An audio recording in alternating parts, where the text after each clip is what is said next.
Hello, welcome to another Bulletmarv reviews. Today I'm going to be doing a top 10 type video. Just got 10 of my favourite games of all time here, and they're in no necessary order. Again, this is my opinion. This is just what I think are my 10 favourite games from since I started gaming when I was like 3 or 4.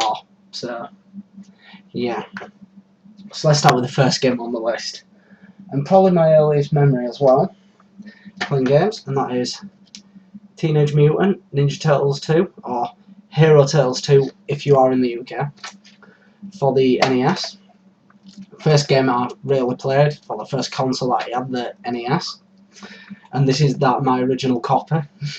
Completely knackered after so much use and it going all over with me.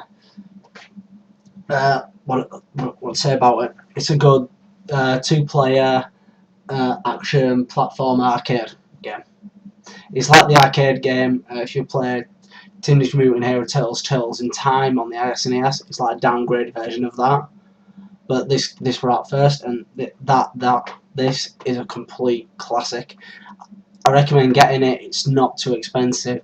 You can get it probably about 15 quid off eBay, complete in box, in better condition than that. The next one is number 9.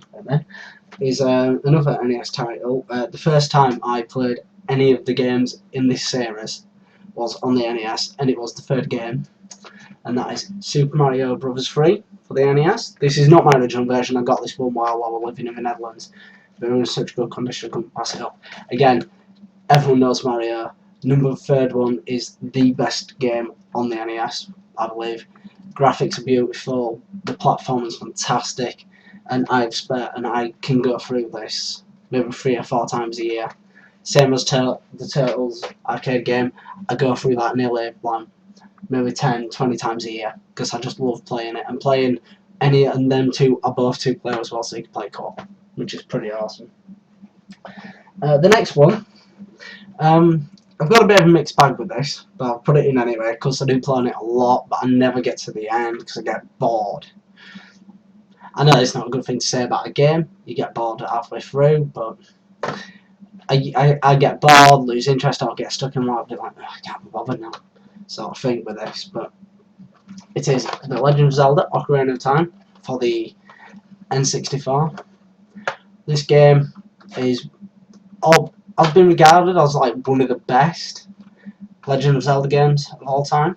Everyone goes on about being like one of the best. Personally, I believe that Twilight Princess or Wind Waker are the best games in the series. I like to mess with opinion. And again, great game. I've put so many hours into this, playing it, and I play through it. I get to the same point over and over again, the same like area where you have to, after you get the Master Sword and you have to start time traveling and all that. I normally get to that bit and I lose interest, but I do come back to it. The same thing of I need to do it, and I get a bit further every time. So one day I might actually complete this. Next game is probably one of my fondest memories of playing this on the Sega Mega Drive or Genesis, depending where you come from. And that is Sonic the Hedgehog 3 for the Sega Master System. Again, platformer, really fast, but this had everything. To me, I was always the Sega fanboy, not the Nintendo fanboy. I was pure Sega fanboy. And I hate fanboyism in all aspects, but I still am a Sega fanboy, really. And yeah, music's fantastic. Graphically, it's gorgeous to look at. It's got good scrolling, and again, I go through this maybe 10, 20 times a year. I go back to it, play through it, and also I'll go through it with Knuckles as well because I do have the expansion for it. This is probably one of the best Sonic games ever made, actually. As well, unfortunately, Sonic went a bit downhill, I believe, when it made the jump into 3D. It's found it difficult, even though Sonic Adventure 1 and 2 were good, they never got as good and as fun as this one. And that's Sonic 3. And now for the first PlayStation 1 title. I'll do a bit of backstory to this one. Everyone goes on about the first time they played an RPG, most people got into RPGs because of Final Fantasy VII. I had Final Fantasy VII and I didn't enjoy it, and I was looking forward to playing it because that looked a bit more in my cup of tea, a bit more realism. The characters looked more relatable because looked more human. But then this got released, and I read about it in a magazine, PlayStation magazine, on about games not coming out in Europe, and this was one of them. So I inquired, and I had a modded PlayStation at the time, so I knew someone who could copy it, and here it is, Parasite Eve. As you know, if you've watched any videos, you know that I'm a huge Resident Evil fan.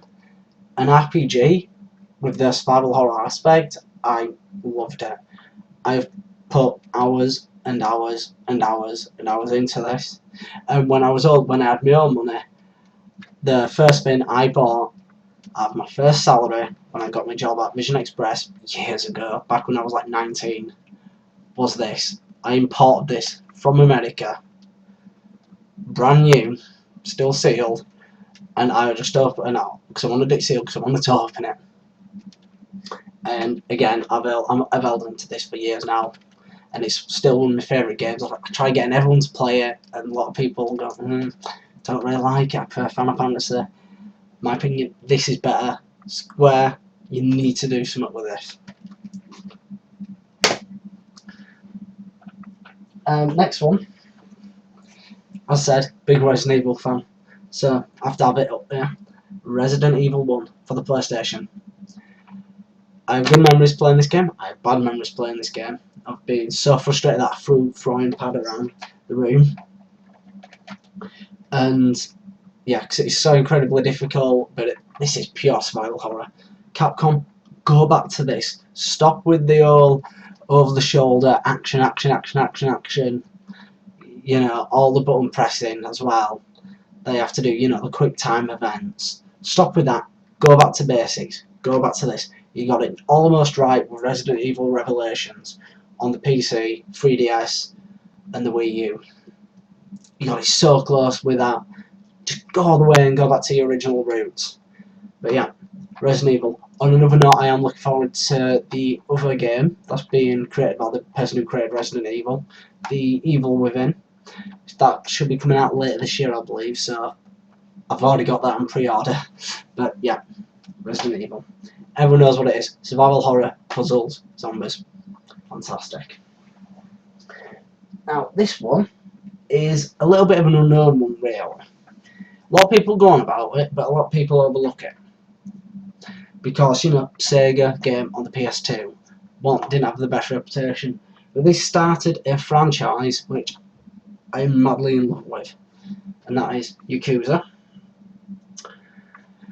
This is their take on Grand Theft Auto, more or less, minus the old stealing cars and do whatever you want sort of thing. But this is, I would put it more as an action platformer type of game, in the vein of like, it's like a 3D Final Fight, but with story elements and shopping elements and other mini games in it and arcade stuff in it as well. And yeah, it's very hard to describe what type of game it is. I mean, this is practically, say you're saying we want to make a certain game, and only people who've played this certain game, which is in this top 10 coming up, will know its similarities. You can do whatever you like in this, within the area that you're in. You can go to shops, you can go to restaurants, you can go nightclubs, you can like pawn stuff, you fight on the street as well. Like get these like fights initiated, and you can use anything as a weapon as well, because you are Yakuza. Characters in this though, some of the best characters in any video game. They're drawn out, they really put a lot of thought into them. You don't get any characters just like, oh, why were they there? They're there for a reason. They're meant to be there. Not just put there from, oh, let's just have this random guy come in. No, everyone has got a backstory, and you'll learn about everyone's backstory in this. And when you only control one of them when there's over like 40 characters you interact with, and everyone's got their own deep backstory. You just can't help but fall in love with this game. And again, I've put 20-30 hours into this, and I haven't completed it yet. I'm near the end though. Next one. I think I've got more than 10 here actually, but oh well. If we've got 11, let's go one step beyond. Guy with glasses reference. This one is probably one of the modern games that I have the most newest out of this list. And that is Bravely Default for the 3DS. This game, it's one of those games that I think got hyped up a lot, and then a lot of people got a bit scared because it got hyped up, so they went back and went, you know what, we'll wait with this, we'll wait. So instead, they released, but this got released, I remember getting this, I got it Christmas Day last year, and so far I've put 40 hours into this. And that's why it's probably one of the best RPGs around. Characters are fun, are amazing characters. You like every single character, and every character's got their own little quirk. I mean, you've got a guy called Ring Bell in it, or something like that. I can't remember now. I say the great characters, but I can't remember the names. Hold up. Is it in the manual? Probably not. Oh well. But yeah. The character in this called Ring Bell. He's a complete pervert, and he always makes me laugh with his perv stuff. But everyone's got a good story. You like all the characters, and they interact well. It's voice acted, and trouble is with some voice acting, it can be absolutely horrible very easily. This gets it spot on. Combat system is simple yet unique enough to make it its own. And also, this is actually a spiritual sequel to Final Fantasy: The Four Arrows of Light, which also got released on the DS. I recommend getting it to anyone who hasn't got it yet. This will make people think, oh my god, Final Fantasy 7, what a load of crap. Next one is another RPG for the Wii. I helped with getting the Operation Rainfall games into America, because I didn't think it was fair for them to be left out while we got these, and so did Japan. If you know about the Operation Rainfall games, it's Pandora's Tower, Xenoblade Chronicles, and this, The Last Story. Now, for the person in the Western audience, these characters are hilarious in this, because they've all got regional English accents. There's no American accents, it's all regional English. So you've got like a Brummie in there, and you know, someone from Yorkshire where I'm from, and everyone's regional, so it's funny to hear that in a game that usually we'd hear American voices in. So far I've put in about 20 hours into this. Fighting system can get a bit confusing at times, but not that you can't deal with ease really. Everything's pretty simple. What I have to say about this is the fighting is actually automatic, and all you do is give commands whenever you want. But they will automatically attack, do spells and everything. So if it shoots, I think, okay, if you use that, you use this, and then they'll do that, and then that might work out in the strategy. There's a lot of strategy and planning involved before going into battle as well, which is very nice to see. Again, characters in this, they're amazing, the world is beautiful, and this has the best soundtrack that I've heard in an RPG in a very long time, and the music is from Nobu Uematsu. So yeah, again, this game is going up very quickly. I recommend getting it now before it gets ridiculous. And for the people who say the Wii hasn't got any good games, that beats most games, about 90% of the games that come out for the PS3. And the last one, as I mentioned, is my favourite game. This is my favourite game of all time. And again, this is just my opinion, but this game has been given the name of, oh, it's like Marmite. You either love it or you hate it. I'm in love with this game, my friend is in love with this game, he got me into this game, and I go through it every year, maybe 20, 30 times a year. I go through this and spend hours and hours and hours doing it. And that is Shenmue for the Sega Dreamcast. People who aren't aware, this is what made the Dreamcast fantastic. This is the game to have for the Dreamcast. This is what sold the Dreamcast for this game. And it still want enough to let Sega live, more or less. During the creation of this, though, Sega were in the habit of throwing money about, willy-nilly, not caring, so they'll just throw money, saying, make a game fun, make a game decent. And Yu Suzuki, he gave us this. This was his end result. This was actually meant to be on the Sega Saturn as well, which I know some people will be like, I can't imagine that. There is some actual footage online from the Sega Saturn beta that's been leaked. But yeah, this is again, real high-end game, full VGA compatibility as well, which is a good thing for Dreamcast games, because it can go, I think it's to 420p or 720p. You can get it up to 720p. And this is one of the best games of all time. I recommend anyone who wants a Dreamcast to get it. People who don't own a Dreamcast, get a Dreamcast, get this game, and your life will be complete. Okay, thank you for listening to me rob along. And my name is Bulletmarv, and again, I want to hear what you think about this. What are your favourite games of all time? Can you recommend any games to me, personally, that I should pick up here in Europe?